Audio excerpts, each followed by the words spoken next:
Vicks presents the Matinee Theater, starring Victor Jory.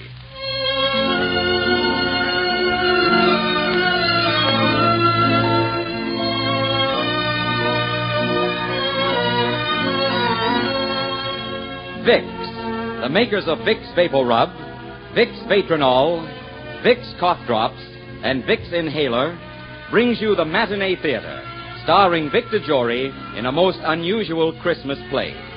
A Stable in Bethlehem, Pennsylvania. First, here's a good thing to remember when you catch a cold. The best-known remedy for relieving miseries of colds is Vicks Vapor Rub.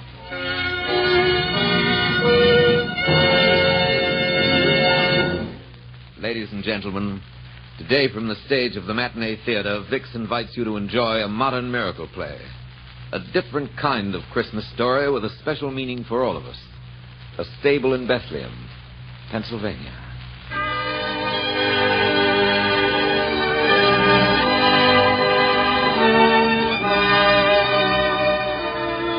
It's Christmas Eve, and behind the window of an exclusive Fifth Avenue club, two elderly men look out on the world with jaundiced eyes. In the sumptuous lounge of the club, there are only these two tonight, trying to conceal their loneliness at this festive time with bickering and cynicism. Oh, these chimes.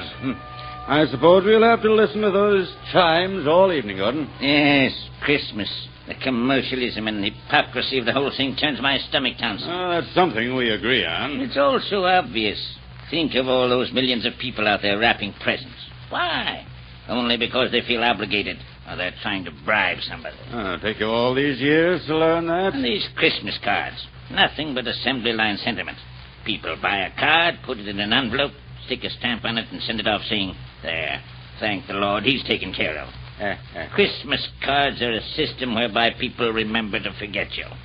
Greetings of the season. Yes. And when they get through sweeping out the tinsel and adding up their bills, they'll be back at each other's throats again. Look at these hollyhocks in the window. That Christmas tree with all its baubles.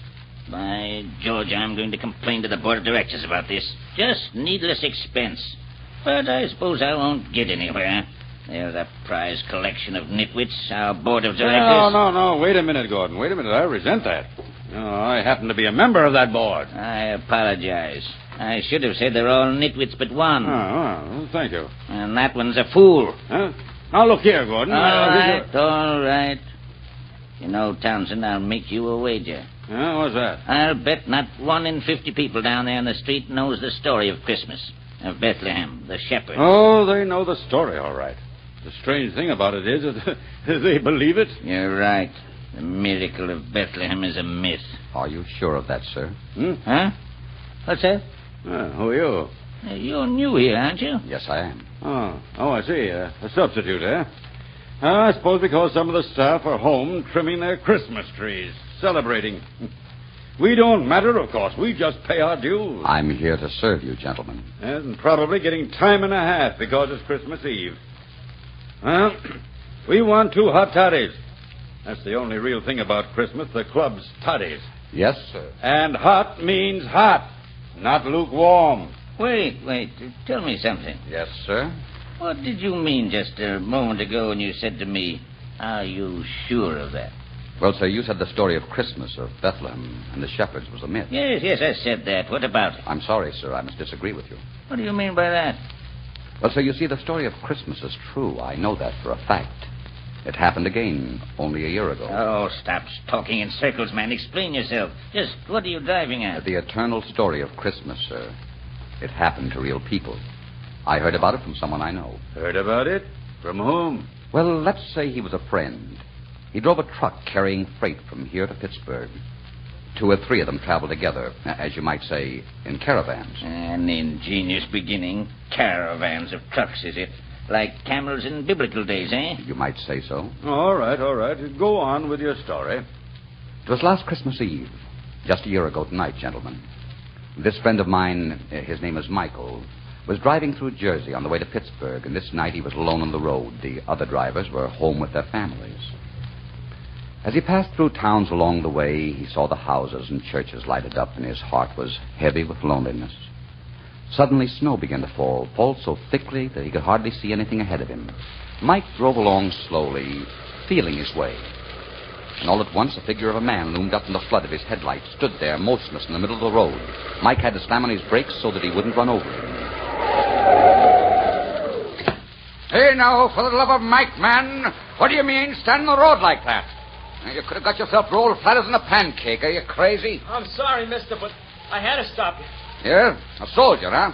Well, what's the idea? What do you want? Are you heading west? Sure, that's my general direction. Why? Well, could you give us a lift? Just a little way even into some town, maybe? Us? Yeah, me and my wife. You're right. What are you talking about, soldier? I left her back at a big sign over there while I tried to stop you. Back of the sign? Hey, what in... Look, it kind of protects it from the wind. We've got to get into some town quick, mister. Yes, you said that before. But what are you two doing out in a night like this? Well, you see, we're in a little tourist camp down the road, and there was no chance of getting a doctor there, so we thought we could pick up a ride. Look, mister, my wife's going to have a baby. Well, for the love of... Why didn't you say so in the first place?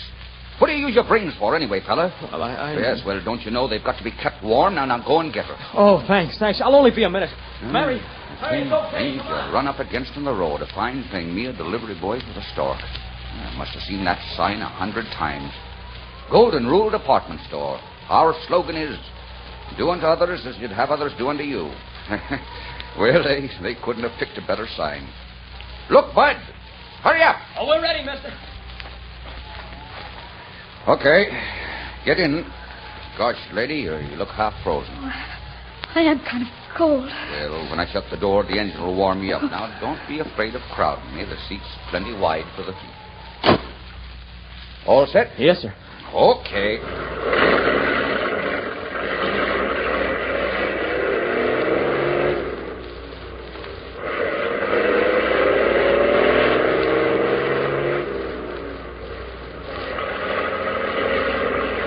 We'll find some place in the road and stop for some hot coffee.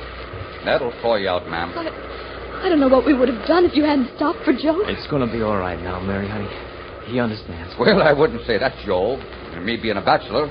But like my mother used to put it, bless her soul, babies manage somehow to make their way into the world. Yeah. How far is it to the next town? Can't we go a little faster? No, Bud, you can't make time in the snow. Oh, don't worry, Joe. I'm all right, honest I am. Where are you bound for, son? St. Louis. St. Louis. Boy, you've got a long way to go. Yeah. But you see, that's where Mary was born. I see. Her folks still live there. She wanted to be there when we had our baby. Oh. There isn't much time left on my furlough, but I thought maybe we could make it. At least I'd know I was leaving her in good hands. Oh, everything will be fine, Joe. You'll see. Just keep your arm around me. Hold me closer. Say, there's a blanket in back there. Put it around her, Joe. Oh, thanks. Boy, this is a funny Christmas Eve for me to be spending Mike Riley with a family on his hands. But don't think you're going to get away without paying me for the trip, folks. Oh, paying you? Sure. If the little one happens to be a boy, ma'am, you can pay me by making one of his names Michael. Oh, I think that could be arranged. We're all of one mind, then, are we? Fine. And back home, I've got the christening present all ready for the child. The self-same crib in which I was nursed and my father before me. Come all the way from Ireland, it did. Oh, that'd be wonderful. Joe was going to make a crib all by himself. Oh? You see, he was a carpenter before he went in the Army. The best carpenter you ever saw. No, honey, I wasn't that good. Never try to argue with a woman, Joe. What about that crib I'm going to give you? Now that's something for a baby to stretch himself in, with plenty of rooms to kick his legs in the air. Hand-carved it is. All of it. And right at the head are 2 angels. The little fella can't open his eyes without seeing them. And this fine crib with all the trimmings is yours, ma'am. Oh, we'd feel very proud to have you as a godfather, Mike. Thank you. You don't mind if I call you Mike? Mike it is, ma'am. The only time I get Michael is when I see it on my pay envelope. Yeah, I'm always Joe.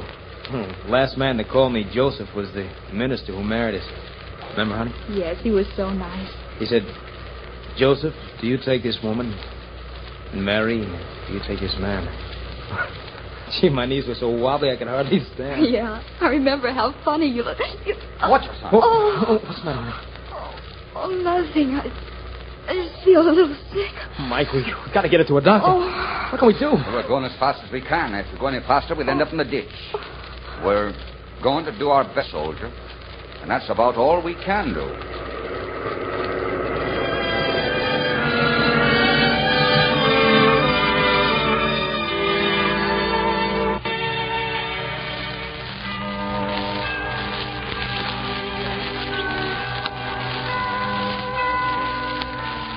Well, what's the rest of your story? Why did you stop?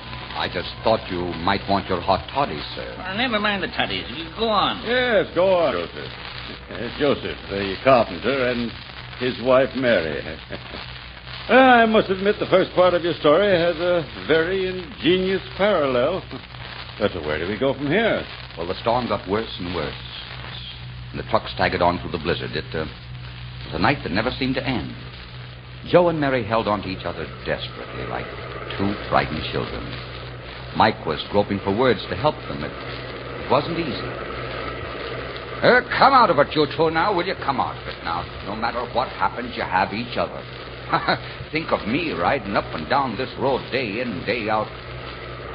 You don't know what it means not to have someone you can put your arms around and love. Oh, I know, Mike, but Mary's hardly more than a kid. We've had so little time together. Why, we haven't even got You don't know what you've got, son. You don't know what you've got compared to lots of other people. He's right, Joe. So right. Please, listen to him. Now, you take a fella like me, Mary. I go along the road passing by houses with all the lights shining out at me and the kids laughing and dogs barking and people safe inside their houses. And it gives me an emptiness in my stomach. Because, you see, me and my truck, we could disappear into the darkness of the night and no one would care one way or the other. You know what I mean? We come into this world lonesome, and it's a wonderful thing when you can find someone to share it with you and fill all that emptiness. Oh, what are you slowing down for, Mike? You stopping? Yeah, and not because we want to. What is it, Mike? I'm afraid the radiator's frozen up. Gosh, it stopped. You're telling me. Mike, we got to think of something. Mary's feeling awful bad. And now keep your shirt on, son. We can't stay here in the middle of the road. No, we can't. Here, Joe, take this flashlight. Open the door. All right. What does that sign say on the other side of the road there? There. Can you see? Yeah. There? 1 mile to Bethlehem. 1 mile to Bethlehem. Why, I know where we are. You're going to be okay, Mary, okay. 1 mile. Might as well be 1,000 miles right now. Not as bad as that, Joe. There's an old guy lives down the road a little way. It isn't much of a place. It used to be a livery stable. And when horses went out of style, the old bird stuck a couple of gas pumps out in front. Yeah, but do you think he'll help us out? Sure, he'll help us. I buy gas from him, I do all the while. He's one of those Pennsylvania Dutchmen. Folks call him Papa Bauer. Come on, Mary. Put your arms around my neck and I'll carry you. I'm sorry to be so much trouble, Mike. Trouble? Think nothing of it, kid. Take the flashlight, Joe. Yeah, all right. You're just a little wee bit of a girl, Mary. I can hardly feel you in my arms. Here. Feel all right, honey? Of course. I know we're safe now, dear. The snow's getting deeper. Better stay here in the middle of the road, Mike. We'll be there in a minute. Let me hold your hand, Joe. Oh, sure, honey, sure. I'm scared. I'm scared, Joe. Hold on to her hand tight, Joe. That's what she wants more than anything else. I'm all right. I've got to be all right. Gotta hurry, Mike. Where is this place? I can't see anything but snow. We'll get there, Joe. We've just got to keep going, too. Keep going. It's not far now. Well, look, there it is. Where? There. I knew it was around here. Take Mary, Joe. Let's see if I can wake up the old man. Come on, Bauer, open up the door. I suppose he isn't home. He's got to be home. Bauer, wake up. Who this? What you want? Open your howl. Open the door. Mike Riley. Come on downstairs. Make it snappy. Mike Riley? Yeah, and I got trouble on my hands. I've got to use your telephone. I need some hot water for my truck. It's froze up down the road. I'll be right down, Mike. Just a chance give me to get in my pants. Okay. We'll be inside in a minute, Mary. How are you feeling? Oh, fine, Mike. If you could only make Joe believe it. Don't be about him. He believes it, don't you, Joe? Huh? Oh, yeah, sure. You've got to forgive him, Mary. He can't help acting like a father. Yeah, that's right, honey. That's all. Mary, Mike has fainted. Mary!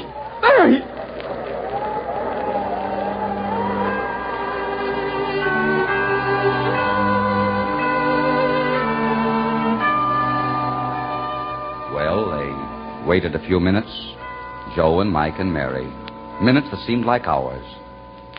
Papa Bauer finally came down and let them in. And there they were, Mary and Joseph and Mike Riley, in a stable near Bethlehem, Pennsylvania. That's pretty good. Mary and Joseph and Mike Riley. Yeah, but what about the shepherds and the wise men? Oh, they came. And there was a star, too. Oh, come now. Would you like me to finish, Joe? By all means, I wouldn't miss this for the world. No, Nerai, go on. Well, Mike and Papa Bauer started calling up doctors for Mary. But it was Christmas Eve. It didn't seem any of them were at home. They must have tried about 20 doctors, going right down the list. But all they got were maids who said they'd try and find Dr. So-and-so and tell him about it. They were getting desperate. Mary and Joe were upstairs in Papa Bauer's room, and they all knew Mary's baby would be born soon. This one's out, too. My. What do you have to do to get a doctor around here, anyway? Well, Mike, it's, Christmas Eve. Yeah, well, look, you keep on the phone, Bauer. I'm going upstairs. Let me know if you have any luck. I keep my ground.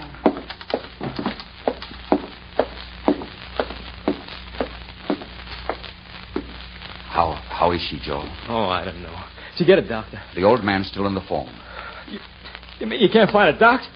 Oh, Mike, it's not fair. You can't expect her to have a baby in a stable with no one to help her. Don't worry, Joe. Please, darling. Don't worry. It's all right to say, but we're only kidding ourselves. Now, wait a minute, kid. Don't make it any worse for her. May I have some water? Sure, Mary, all the water you want. Here you are, honey. Thank you, dear. Now, you just sit down, Joe. No, right here on the bed. Listen, Joe. You said something about a woman having a baby all by herself in a stable. Well, I'm not exactly a religious guy, but I can remember my grandfather telling me a story I never forgot. Oh, Mike, this is no time for stories. It's always time for this story, Joe. I can still see the old boy's gentle smile as he told it to me. It went something like this. The birth of young Jesus, he'd say, was a miraculous thing. It happened in those days that Joseph came to Bethlehem with his wife Mary, who was great with child. There was no room at the inn for them, nor accommodations. But there in a stable, she brought forth her firstborn child, a son, and wrapped him in swaddling clothes. And because she didn't have a crib, she put him in a manger. Now, in that part of the country near Bethlehem, in the Holy Land, there were some shepherds keeping watch over their flocks by night. And what do you suppose happened? An angel of the Lord came down to them. The glory of the Lord shone all around them. They were pretty scared, these shepherds. But the angel said to them, you don't have to be afraid. I'm bringing you tidings of great joy, which shall belong to all people. Right now, in the city of Bethlehem, a child is born. He's the Savior of all men, and you'll find him lying in a manger. And suddenly, with the angel was a heavenly host praising God and saying, Glory be to God in the highest, and on earth peace, goodwill toward men. It's beautiful, Mike. I only wish I could have told it to you like my grandfather did. Mike, come and sit down. Well, I guess maybe Bauer caught up with the doctor. Oh, I hope so. I'll be right back. What is it, Bauer? Did you find the doctor? No, but listen. Listen? Do you hear? Do I... Wait a minute. That's police sirens. I wonder what is the trouble yet. I don't know. Hey, they're coming here. Is he coming? Maybe now we can get some help. Don't you see? Maybe they can round up a doc or take Mary to a hospital. All right, you guys, come on, stick 'em up. It's okay, Chief. I got him covered. What goes on here? Are you coppers nuts or something? Yeah, what do you want? You'll find out. Keep reaching for the ceiling. Now, wait a minute, you guys, and keep quiet, will you? There's somebody upstairs who needs a doctor and needs him back. We know all about it. We brought a doctor along. Did you hear that, Mike? Yeah. All right, Dr. Henshaw. I'll keep these two guys covered. You upstairs. You too, Wilson. And be careful. They may be desperate. Okay, come on, Doc. Say, Chief, what's the big idea? You phoned for a doctor, didn't you? Sure, but we didn't hope for this kind of service. I am a quiet, law-abiding man. Everybody knows Papa Bao. Never mind. Stand up against the wall, you two. What's your name? Mike Riley. I suppose you don't know anything about the stick-up at the country club tonight. Stick up. Oh, listen, Chief, I'm a truck driver on my way to Pittsburgh. Now I'll tell one. Well, it's true. But truck's parked just up the road with a frozen radiator. Hey, Swenson, go see if there's a truck around here. Yeah, Chief. What I can't understand is who sent you here. Yeah, all we did was phone for a doctor. And that's where you made your mistake. Huh? One of the doctors you phoned was Dr. Henshaw, the one upstairs. He's a member of the Bethlehem Vigilance Committee. The which? You heard me. A group of professional businessmen who make it a point to suppress crime. And what's the criminal about what's happening here? Quiet. 3 members of the committee were at the country club when you pulled up that stick-up. Dr. Henshaw, Lawyer Marshy, and Mr. Davis, who owns the Golden Rule department store. And Dr. Henshaw's maid phoned and said there was a rush call out here. They put 2 and 2 together and called me at headquarters. Well, I'm afraid they're going to be surprised. Oh, yeah? We'll see who's surprised. The job was pulled by a mob of 4. The 4th guy was a little slow on the getaway. As he was leaving, he saw a pendant that Mrs. Henshaw was wearing and stopped to rip it off. By the time he got to the door, the steward had a chance to get the gun out of his desk, and he winged this 4th guy in the leg. So naturally, he'd be needing a doctor. And so these 3 wise guys think they can pin it on us. Chief, you may not know it, but you've seen a miracle happen tonight. I don't know what you're talking about. No? We'll find out. Okay now, Chief. What's okay, Wilson? We got here just in time. Where's the doc? Oh, he's upstairs. And you ought to see the little rascal who caused all this commotion. This ought to be good, Bauer. Yeah. I don't see what's so funny. You should have seen him, Chief. Sweet as a lamb. Huh? Didn't he make any fuss? Not a single yip out of him. Did he pull any rough stuff? Only grabbed hold of my finger. Wilson, you've been drinking. Now pull yourself together. Listen carefully. What did he say? Will he talk? Well, in a year, maybe. You can't expect too much. Wilson, what are you talking about? The baby, of course. What? Did you say a baby? That's what he said. I heard him. Well, full of flat-footed. Now, Chief, watch your language. There's a child in the house. I was going to kiss him, but Dr. Henshaw said I might give him germs. Did you hear that, Bauer? It's a him. Yeah, is it not wonderful and in my stable already? Listen. Will you be listening to him now? With a pair of lungs like those, there's no telling what he'll make of himself in the world. And now, Chief, if you'll put that gun down, I'll be on my way upstairs. Why, I think I'll go with you. Oh, sure, and why not now? And you know, once the little darling sets his eyes on my beaming countenance, he'll be nothing but smiles. And while I'm at it, Chief, I'm going to ask him what he was doing at the country club tonight. You know, he's much too young to be doing gallivanting.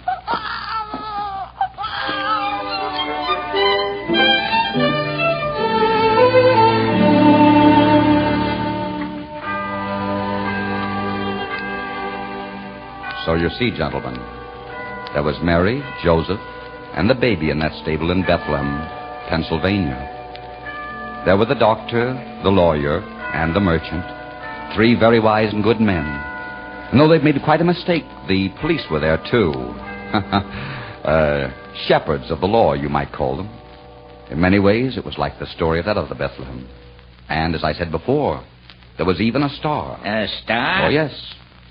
Remember I said the policemen were trailing a stolen pendant? Yes. Well, that pendant was a star sapphire. And that's what the wise men and the shepherds were looking for when they arrived at Papa Bauer's stable.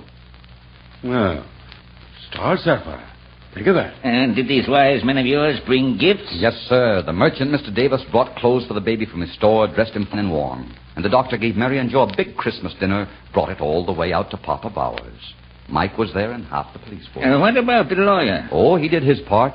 He made all the arrangements for Mary and the baby to go to her folks in St. Louis, in real style. What do you think of that? What do I think of it? I think it's one of the most heartwarming stories I ever heard. I think it calls for a drink. Right, and you must join us, waiter. What do you say to some hot Christmas toddies? You're very kind, sir, but I must ask you to excuse me. Nonsense. Your story has turned what promised to be a long, dreary evening into a most enjoyable one. An evening I shall never forget. Hey, Gordon? I should say so. This is the first Christmas Eve in years that I haven't felt, Lonely is the word you're looking for, Gordon. Yes, that's it. Lonely. If I may say so, gentlemen, there's never any need for loneliness, and especially at Christmas time. There's a cure for loneliness, and it's very simple. All you have to do is to find someone who is poor and unhappy, and bring them the warmth of charity and understanding. Now, if you'll excuse me, I have to attend to my duties. You know, Townsend, there's something strange about that fellow. Yes, but I did enjoy his story. Townsend, maybe there's more to Christmas than we thought. Possibly we've built a shell around us, a shell through which the good things, the kind things can't get through. Yes, and it took a waiter to show it to us.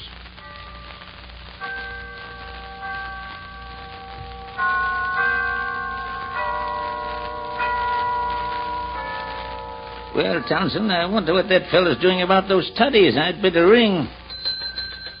Now, why do you suppose he wouldn't have a Christmas toddy with us? Oh, I don't know. Probably Yes, gentlemen, did you ring? Oh, it's you, Tom. Why, yes, Mr. Gordon.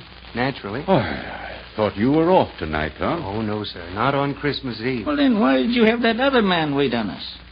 Other man? What other man? Why, the man who just left us. The man we've been talking to. I'm afraid I don't understand, sir. My station is just outside the door. Aside from you two gentlemen, I've seen no one enter or leave this room. What? That's right, sir. And I can assure you that we have no extra waiters on tonight. No extra waiters? What? Wait, Gordon. All right, Tom. Please bring us 3 hot toddies. Did you say 3, sir? Yes, Tom. 3. 1 for Mr. Gordon, 1 for me, and 1 for the, shall we say, the spirit of Christmas.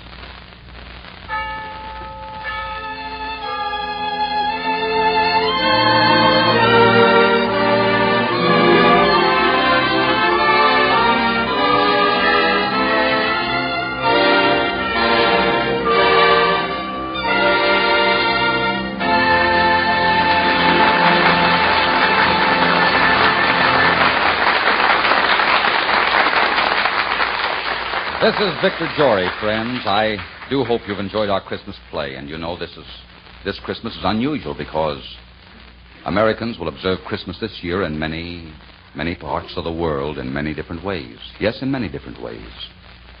As one small voice in the never-to-be-still spirit of Christmas, I want to express you the deep and sincere holiday wishes of all of us who bring you Vic's Matinee Theater.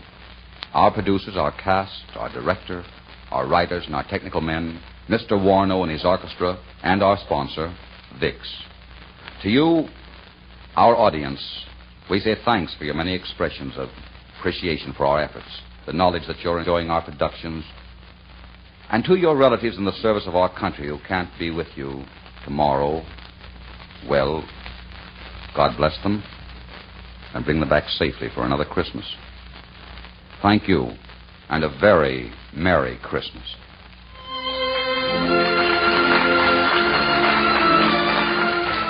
Today's play was by David Victor and Herbert Little, Jr.